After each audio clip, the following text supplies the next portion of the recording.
All right, folks. We've got some breaking news. We've got some breaking news. It's pretty breaking, I would say. Cathie Wood, she's back. She is indeed back, ladies and gentlemen. Cathie Wood is back in the stock. She has purchased 4.3 million shares of Palantir. This is some exciting news. Did not expect to see this today. We all thought there was a chance she might come back in, but had no clue if she was actually going to be coming back in. It seems like Cathie is back, and it seems like Cathie is not necessarily going to leave now that she is back. I've got a lot to say on this. I'm going to have about 35 minutes to spend before I have to go, but this is big news. Now, a lot of people aren't happy that Cathie's in the stock, but, she is indeed in the stock. And, as a result of it, it's true. Yeah, let me pull it up for you guys. Are asking for the source. It is officially true. Cathie Wood is in ARK. Or in Palantir. So this is the email that the ARK newsletter sent out today. We've got Palantir Technologies 3.75 million shares in the ARK KK flagship fund, 614,000 in ARK W. Usually when ARK establishes a position, they are going to start buying and really build out the position. And if they have conviction on the stock, then they're going to be buying the stock a lot over the next couple of days. It's just kind of what Cathie does when she's interested in a stock. She buys the crap out of it. This is just so funny because it's like, it kind of confirms what Karp has been saying for so long, in the context of, what investors really need to see. And when he says they're solving problems and issues that haven't been solved yet, and most people don't get it, he's not lying about that. He's very serious about the fact that they're solving issues the rest of the world just doesn't know. And for them to sell 37, remember, so it's very important to recognize they sold 37 million shares back in February 2022. They liquidated their position and they sold it at a price of 12. I think their average was about 21. So they took a $400 million loss. With that money, they decided to go buy Roku.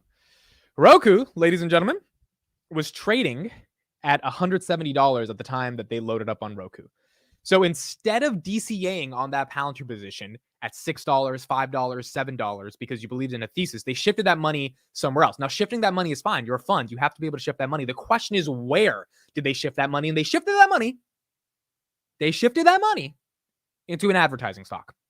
And when you see something like AIP, it's just like, come on now. You can't be switching it to an advertising company when you got something like AIP. So, I mean, I can't blame them for getting back in the stock. I would have a little bit of FOMO as well, but I don't particularly like anything about ARK's research and thesis. The only thing that it does for Palantir is elevate its name because, a lot of people know who Cathie Wood and ARK is. It does not, to me, change anything about Palantir. What it does is that it adds, a little bit more media coverage on the name. Now, the reason I don't respect Cathie Wood is because I don't think they've made a single good pick outside of Tesla. Roku is not an innovative stock. Zoom is not an innovative stock. DNA, Ginkgo Bioworks is, but they're still very young. UiPath's not interesting to me. Roblox is not interesting. Like, none of the stocks they've picked. You could have gone with Fang and done better than Cathie Wood over the past year. And because Cathie Wood has not opportunistically recognized that there were tops, like not selling at the top means you really didn't understand what was going on in the economy. Because I think a lot of fund managers probably would have done that, especially with those speculative names that she bet on.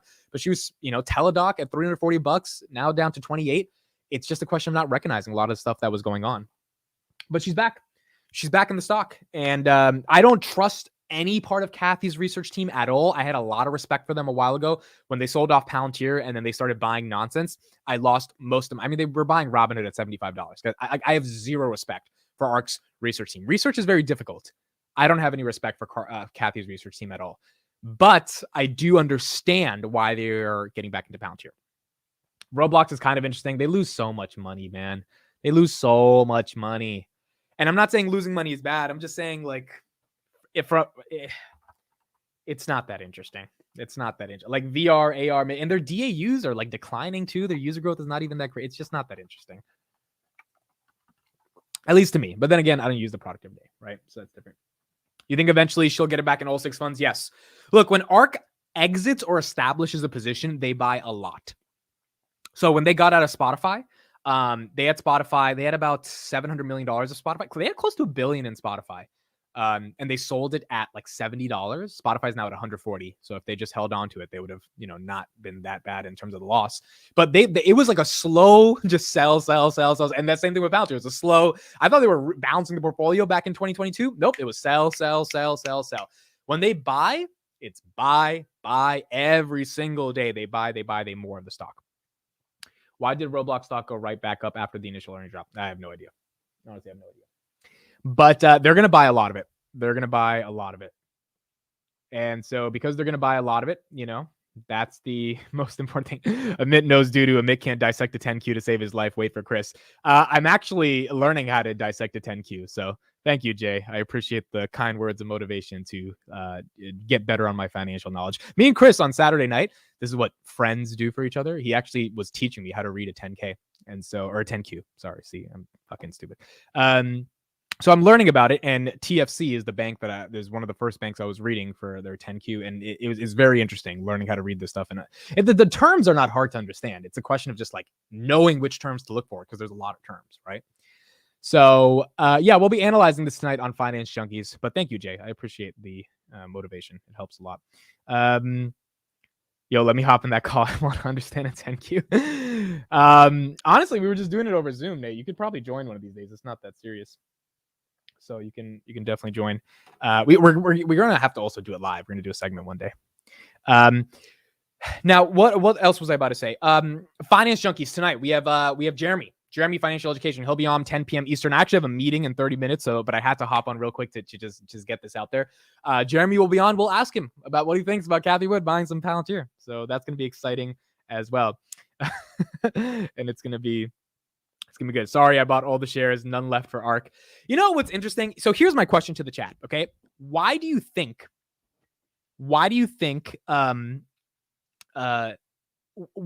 she bought back in? What do you got? What is your single sentence thesis for why she bought back in?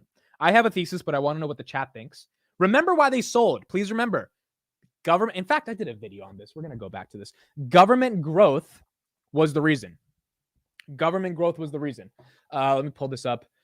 They said declining government growth, and they said there are other players in the government space, right? And this is so, I said this in my video today, it's so weird because the narrative when Palantir was 60% government, 40% commercial in the revenues in 2022 was they're too reliant on the government. Then it switched to U.S. commercial growing 67% year over year, which is honestly the bull case. The bull case is U.S. commercial expanding, right? Like, we want commercial to be growing massively. The Snowflake has thousands and thousands of customers. Palantir should have the same. And now the narrative is like they're not getting enough from the government when they're IL6 certified. And yes, the growth might not be as well, but the government's never letting Palantir go out of business, right? It's always going to be sticky revenue. So I thought it's shifted in the correct way. I want there to be a commercial focus, but apparently that was the bear case for ARK, which is why I didn't respect the decision. I'm like, if you're going to give a thesis for selling, make it make sense.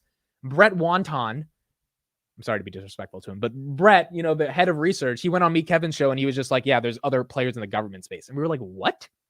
That's your argument? Let me pull up the video. I was just like, this makes no sense. I was like, this makes no sense. What are you talking about?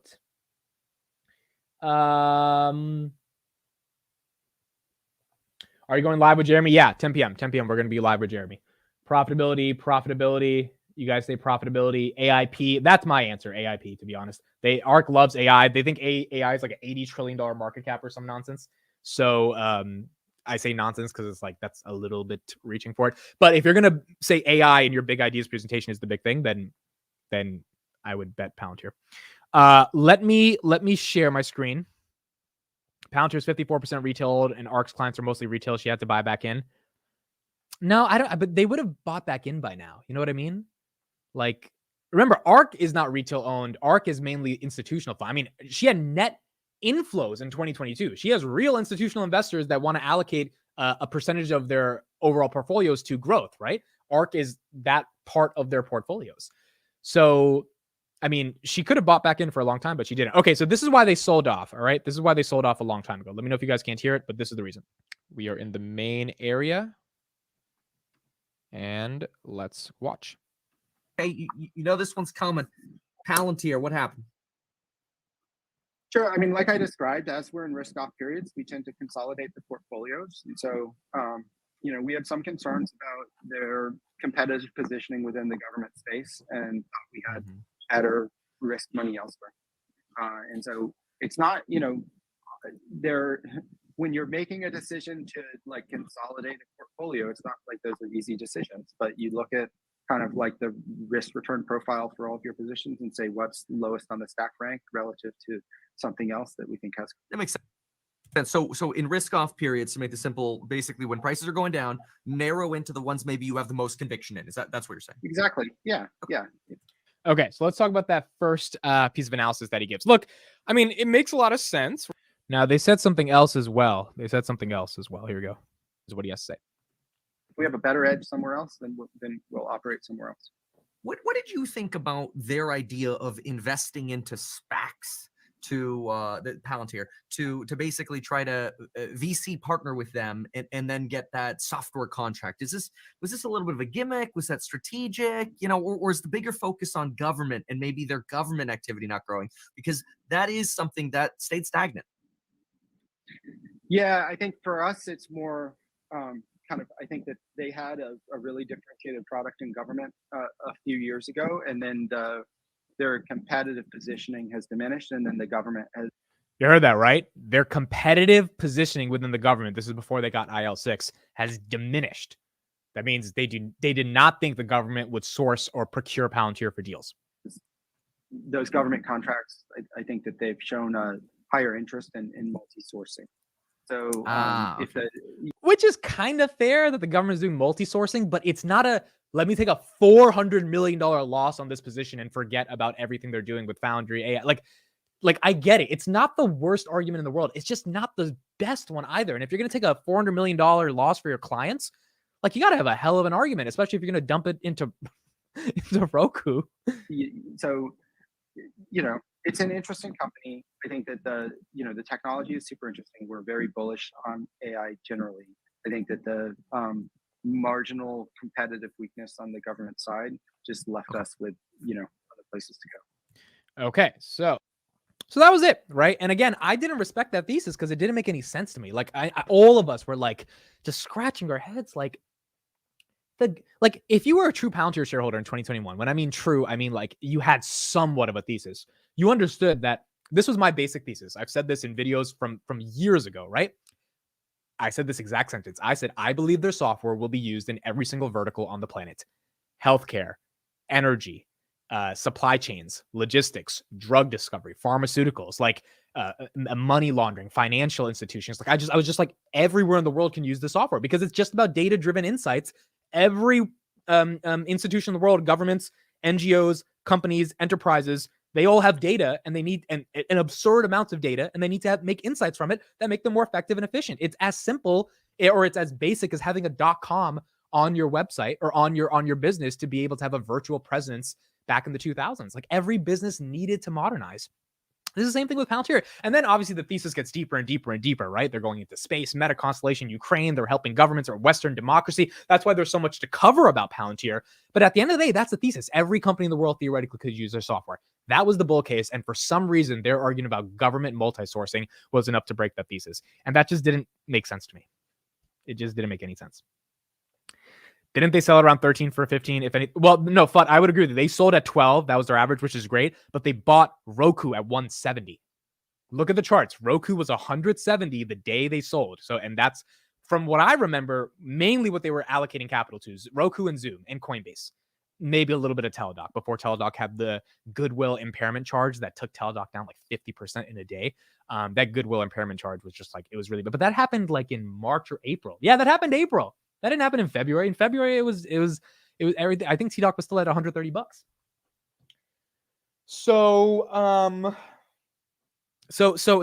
what they did with the money was not interesting to me, right? It was a good trade on one side, but on the buy side, they didn't buy anything that was undervalued since then. And then you could say the whole market went down, but like Roku from 170 to 56 is different from Palantir from 12 to now 9. Again, it went to 7, which is where they could have loaded up because there's a thesis there. The differentiating argument, the differentiating fact between Palantir and Roku is there's no thesis in Roku.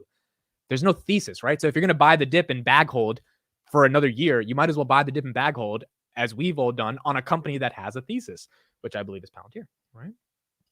And so that's the hard part. Now, some people are saying, is this unlucky? Is this, look, I don't know. Like, at the end of the day, I don't think Palantir has a thesis that can be broken by one fund buying it. If anything, the fund just gives them more coverage. What I don't like about Cathie is they turn a lot of stocks into meme stocks, and other people get turned off by something that's in a fund with Cathie. That's what I don't like, because I don't have respect for her team and their research. Like, it's just, and when I mean respect, I don't mean that, I don't want to sound negative. I'm just saying, like, I've seen the moves they've made, and then I get to talk to people in my personal life that are doing different moves, and I've seen the research they've done, and I'm like, well, why can't this big of a fund that has all this money do the right research? Like, it just doesn't make sense to me. Now, ArcG genomics, I think, can be great. And I'm actually very bullish on that. But some of their main players, like Coinbase, bro, Teladoc, Roku, Zoom, these are your top 5 companies. Square, all good companies, but just horrible allocations of capital to them. And some of them don't really have a thesis. Like, what's really the thesis on Teladoc? I mean, what's really the thesis? So just got here that ARC back in. Yes. Roku is the most innovative company in the US. They're about to cure cancer, right? This is the problem. And Palantir actually, with their drug discovery and their AIP, could make inroads in solving these really hard problems when it comes to cancer and things like that. But it's like ARC just forgot about all that, right? And so I don't like ARC buying in, because they're kind of like a fund that just goes in and out and they don't care. And I want to see how much they buy. Like, how, like, really is AIP and gap profitability the reason you're convinced? And if it is, let me see 40 million shares again. They had 37 million shares last year. Let me see 40 million shares again at this price. If that happens, then I'm like, all right, ARC is in. Until that happens, we're just going to see little buys here and there. Maybe they establish a big position. Maybe they're still waiting for another quarter. Let's see. If they do, then they're back in. And it's like, all right, ARC's here. And the money is here. They timed Tesla's bottom well. They're kind of clueless.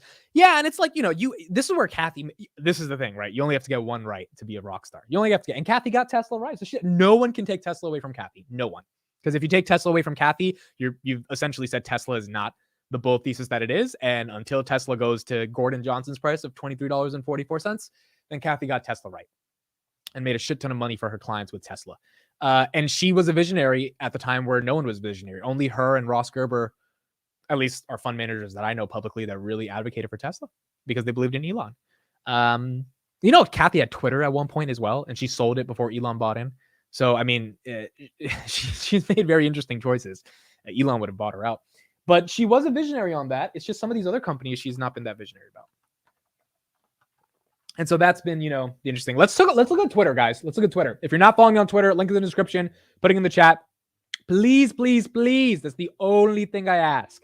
Follow on the Twitter, please, please. If you don't have a Twitter, make a Twitter and follow me there. The Palantir community on Twitter is crazy too, by the way. It's a great community, super fun. So I would suggest you make a Twitter account just to follow some Palantir creators and, check it every once in a while and just see what we're tweeting about. We're tweeting about Palantir every day, so it's really fun. Okay, so this is the tweet I made.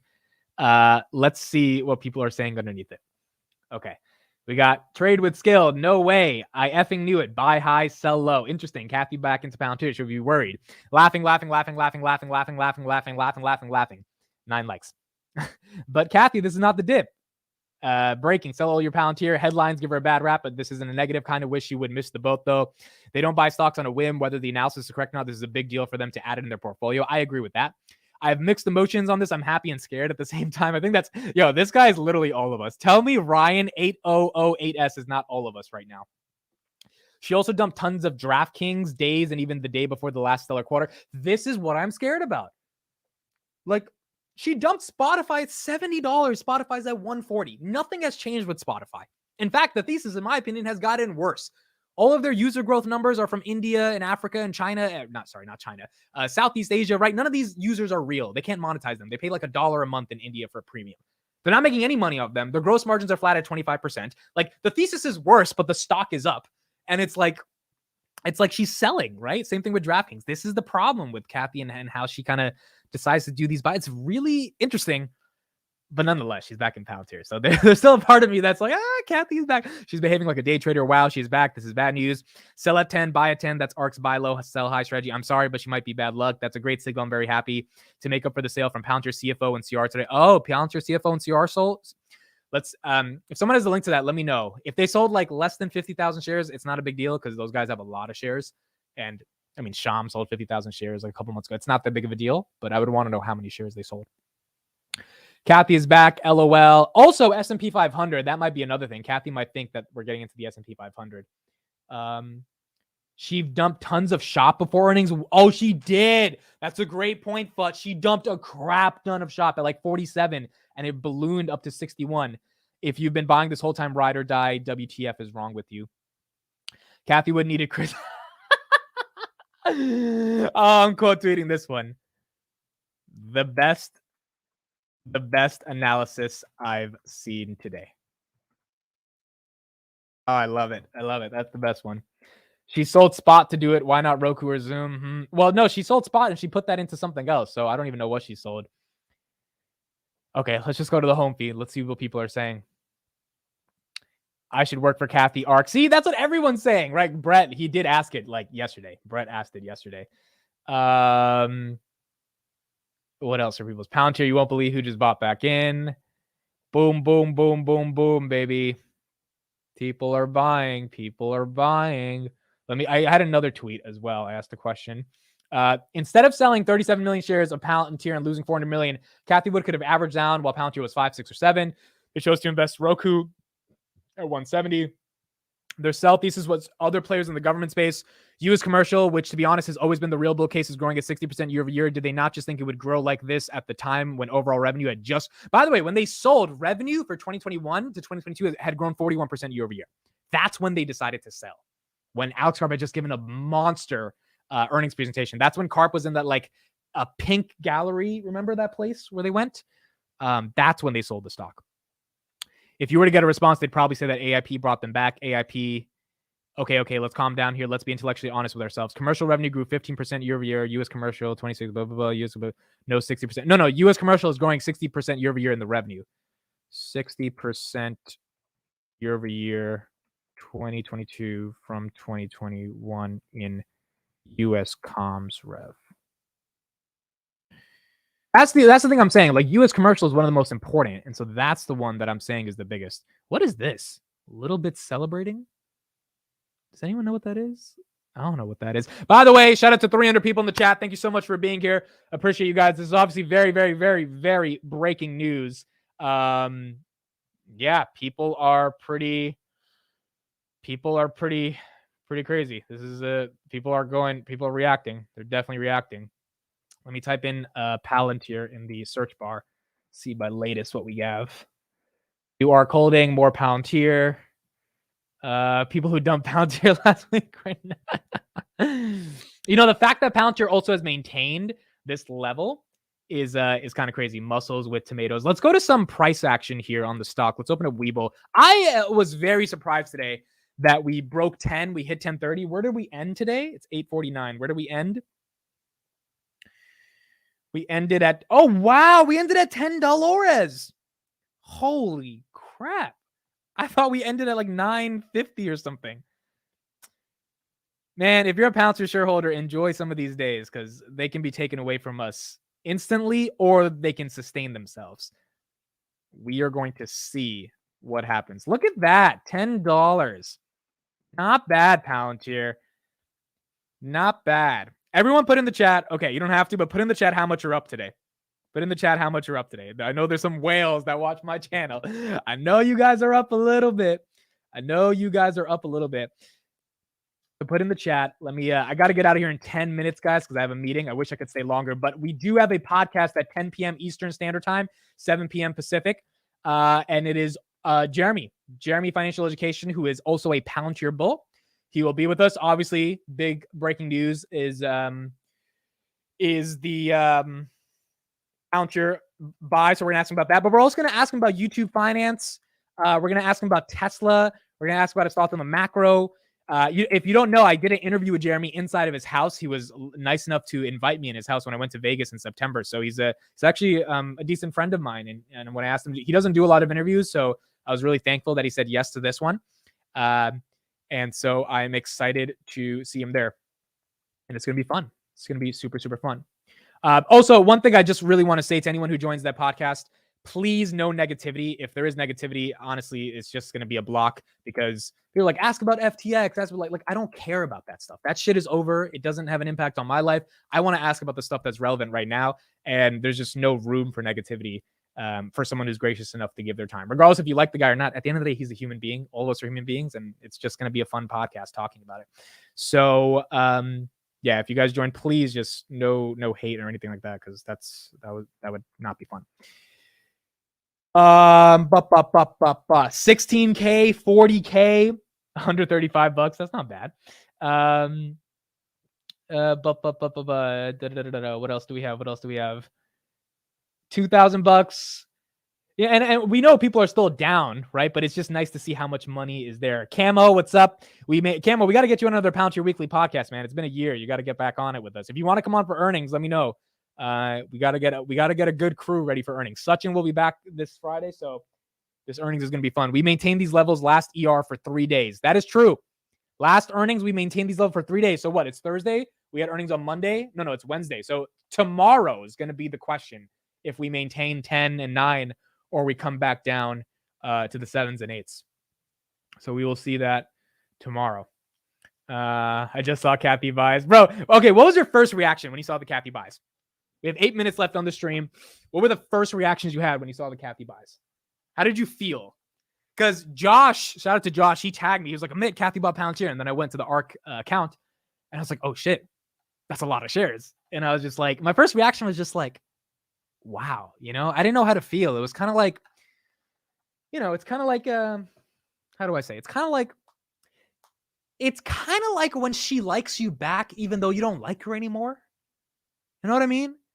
It's like you were chasing her, and now she's like, yeah, I like you. And you're like, I don't even like you anymore. That's kind of the feeling that it was. Like, you like her, but you don't like her anymore as much as you used to. That's exactly how I felt. Up 3.5K in Palantir. She bought some of her shares back lower than she sold months ago. Yeah, just a little bit. Remember, her average was 21 or something when she sold. She sold at $12. Now it's at 9. Or maybe she bought at 10 today. I mean, depending on when she bought, she could have bought at 10, 20, 10, 30, something around that range, 10, 15. But it was 9 more for the day, like 980s, 990s than it was 10. So could have been then. Amit telling his love story between him and Kelly. No, that's not my love story with Kelly. It's like when the ex texts you, hey. Yeah, that is basically what it is. That is basically what it is. She was a visionary when the market was going up. Yeah, and in a low interest rate environment, Cathie was doing great, but now it's not. So, I mean, look, this has been a very exciting earnings week. I did not expect earnings week to be this exciting. I really didn't. I thought earnings week was, I thought they would be gap profitable, but I didn't think the market would respect them as much as they. Remember, they said they're going to be gap profitable the rest of the year, which means S&P 500. AIP demand, Carp has said, has been insane. I did a recap video today that anyone can watch my review of all the things we learned. And I just believe a lot of their numbers from full year guidance last quarter were sandbagging, given what they talked about. And when Carp says our plan for AI is to take the whole market, I believe him. I had a tweet today saying Peter Thiel doesn't like to lose. Peter Thiel is not a loser, bro. In fact, that's why they don't compete with anyone, because competition is for losers.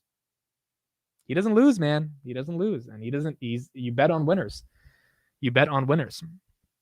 We're not going to ask Jeremy about TTCF. So for anyone saying, I'm not talking about that. I don't care about TTCF. And by the way, for every TTCF someone has wrong, if you're Jeremy, you have Monster, you have Tesla, you have Meta, you have a bunch of other stocks that you get right. So I'm not in the mood to question him on Tattooed Chef. It is what it is. Look, it's down. I don't know if it's going to get back to his average at like 15, but there's just no really value in talking about it because I'm not buying that stock. I don't really care about that stock. I just don't think it's an interesting discussion. I'm like, what are we going to talk about? The stock is down. Okay, great. Like, what I don't want to learn about your thesis about vegan foods because A, I don't care about it. Most of the market obviously doesn't care about it. B, there's more interesting stuff to talk about. Like, what is there to talk about with TTCF? Stay humble, stack Palantir.